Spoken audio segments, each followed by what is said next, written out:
Thank you, Mr. Chairman. Maybe I'll just start before I get into the statement that's prepared here. Just remind the committee what happened when the Secretary of Homeland Security testified in this room to us when the minority party asked the Secretary what we thought was a pretty basic question. We asked, it's been reported that there were 42 individuals who've come across the border who are on the terrorist watch list. What is the status of those individuals? And I would just remind the committee of the Secretary's answer. He said, I don't know. And I'm like, what do you mean you don't know? You're the Secretary of Homeland Security. Your job is to protect and secure and make safe the country here. And he didn't know. And he had to get back with us and get an answer.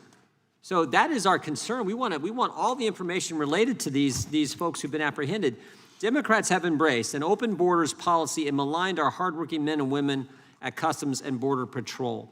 But one thing we should be able to agree on is that people who mean to do harm to our country and our way of life should not be able to bypass screening and simply walk into the United States.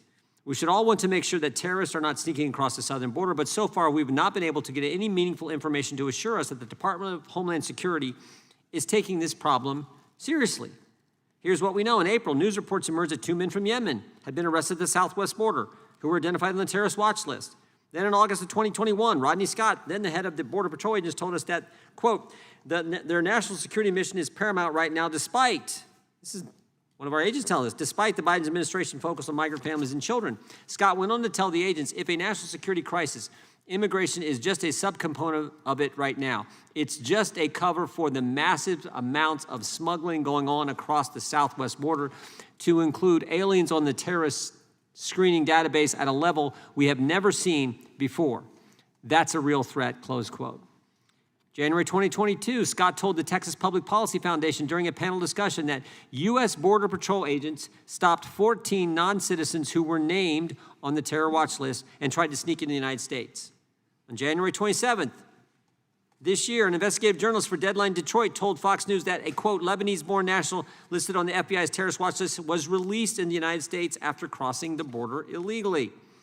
April 18th, Fox News reported that a FOIA request confirmed that 23 people who came across the border between January 2021 and December 31st, 2021 appeared on the terrorist screening database.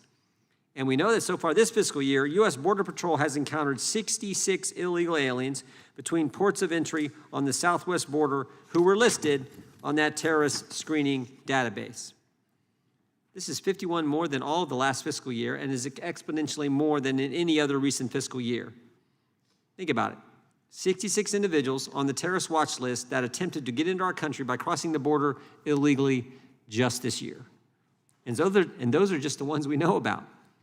When asked by committee Republicans during the April hearing, as I referred to earlier, the status of these aliens and whether they were detained or released in the U.S. Interior, Secretary Mayorkas couldn't even provide an answer.